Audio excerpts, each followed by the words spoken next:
5 ways to remove neediness if you haven't met the one yet. So this video is inspired by a video I watched from Lex Friedman with Matthew McConaughey, where he talks about his experience finding his wife. And I think it's going to resonate a lot if you are in your 30s, late 30s, maybe sometimes early 40s, and you struggle to find exactly the right woman for you. And I thought it was interesting, and I think we should watch this video so that you can understand whether you should continue watching this video or not. Before I met Camilla, I was coming on to my late 30s. As much as I'm not a person that's guided by timelines, my life had not really added up to what I thought it was gonna be relationship-wise. I thought by that time I would have met the woman I loved, get married, and started a family. And that hadn't happened. And I did find myself doing that thing I was doing at the Amazon, looking around the corner. Any prospective, possible female I met that I was attracted to, I was like, maybe it's the one. I make the joke, but it's true. It's like at every red light, I'm like checking out who's next to me in produce section at the supermarket. I'm like, Joe's in produce section. You know, it's like looking. And when you're in that zone, you can also be a little intrusive. You can trespass on you can get outside of yourself. You can be overly impressed and not as involved and have your own constitution to sit back. And therefore, if you're outside of yourself, you're less attractive to your possible mate. I've got a series of dreams that are written about, but I had one then that was very spiritual. That was me as a 88-year-old bachelor who never got married, and it was a beautiful dream. Where on paper, I thought that should be a nightmare. It wasn't. What that dream did for me was allow me to go, you may not find the woman for you and get married and have a life with her. That may not be. And for the first time in life, I was okay with that. Now, more than intellectually, spiritually, I was grounded. I was like, okay. Then I'm moving through the world, and on this particular night, as myself, not contributing, I was inviting. I did see her move across the room and did not say, who is that? I said, what is that? And then did move to call her across the room. So I did invite, but I was not outside of myself. And I was able to be myself with her, what my eyes saw, everything that she turned out to be when the lens got zoomed in, more details got known, and we began to talk and got more intimate and closer together and spend more time. Became true and then some. But not every single thing that I imagined when I saw her move across the room turned out to be true and then some. Say you're in your late 30s and life hasn't yet added up to what you thought about in terms of relationships. And you thought by this time you would have gotten married and started a family. And now you're looking around the corner, a bit like Matthew McConaughey. And you go on a first date and they don't reciprocate your feelings and you feel disappointed. Chances are that the problem is not them, but chances are the problem is you. I actually have a tester that I consider a bit in this type of situation, and we often talk about these type of topics together. And so I get it. You're feeling urgency, and that makes a lot of sense. Totally get it. But this feeling often leads to self-sabotaging behavior. And so you give too much importance on every encounter, and therefore you might start acting a bit like out of yourself in ways that you wouldn't normally act. And that might come across as needy, that might come across as desperate. And this ultimately lowers your chances of finding an ideal partner. And so these are 5 ways to fix it. Option number 1, accept the possibility of failure. And this is the Matthew McConaughey solution. And so he had dreams and he was having this kind of like spiritual experiences.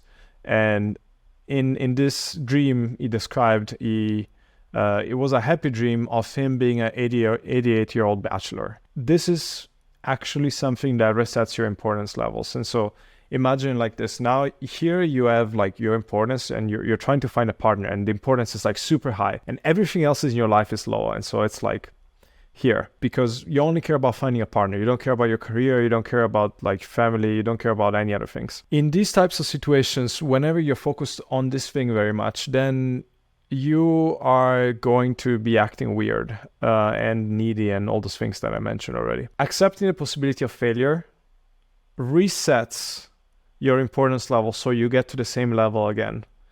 And it's like, I might fail. I accept it. It's a spiritual thing. And there is really no method for it. You know, I cannot just tell you like go to a shaman and do ayahuasca or some stuff like that. Although maybe that helps. But the point is meditating over it, I suppose. And, you know, some of these things that I'm talking about are actionable. Some of these are less actionable. Abundance setting. This is method number 2. So if you have a lot of options, then you're going to feel less needy, because you're like, well, I have one date set up today. I have another date set up in 2 days from now. And I have 2 other dates on the weekend. So you're like, I'm good. Like, I don't have to worry so much, because I will eventually find that person, because I just have a lot of options. And so if you increase the number of options you have, this thing that's very important to you is naturally going to be balanced out again, just because you're distributing the importance on several people. And so it's not so scary all of a sudden, because you can see yourself actually achieving the goal. And so I suppose this is a good moment to mention that if you're an engineer and you want help to find a long-term partner, then book a call with me. My girlfriend and I focus specifically on you, and focus on making sure that you do get to your objective. And we have a few slots open, but once we fill those slots, then the price will go up. Third option is that you become increasingly conscious. And so you have this misalignment right here. You care a lot about finding that ideal partner, about finding your future girlfriend or wife. If you're unconscious of this is gonna run you, and you're not gonna be aware of it.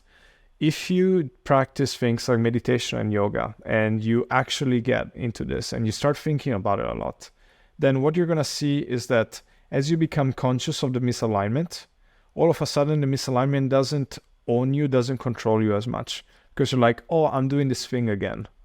Oh, this is happening. Interesting. Well, let me act less like that, since I'm noticing that. And so that's when I've seen things like meditation and yoga be helpful, because the way I like to call it is it increases your consciousness. But you can call it whatever you want. But the gist of it is that you become aware of the ways that you're playing yourself. And awareness of it fixes importance levels. On to the fourth method.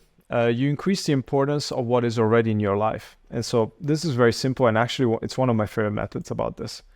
So you care a lot about finding a partner, and everything else is not very important. So your job is not very important, your family is not very important, your friends are not very important. I just want to find a partner. Raise everything up to that level.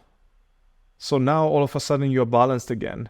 And so you, in this type of situations, you would start caring a lot about things like your family and your friends and your job.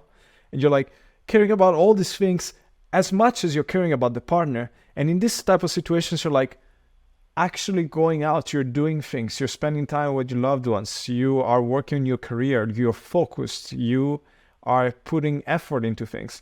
And so whenever someone comes across in your life, you're busy, you have stuff going on.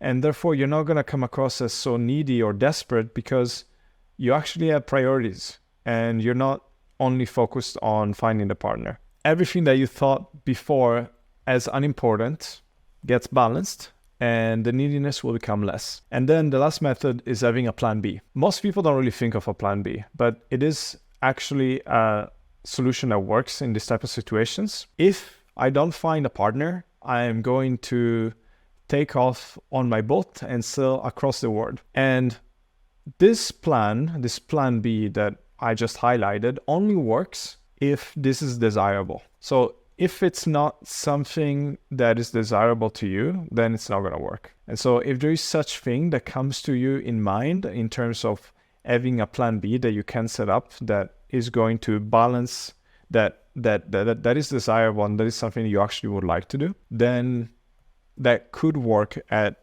balancing out your importance levels to a normal level so that you don't sabotage yourself. The important thing about this is picking one.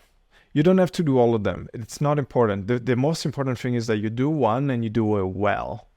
And what you see is that as long as you do one, you will manage to balance out your importance level so you stop these self-sabotaging behaviors. Thank you for watching. If you enjoyed the video, then subscribe. And if you want to work with us, then book a call in the link in the description and we'll talk. Thank you for watching.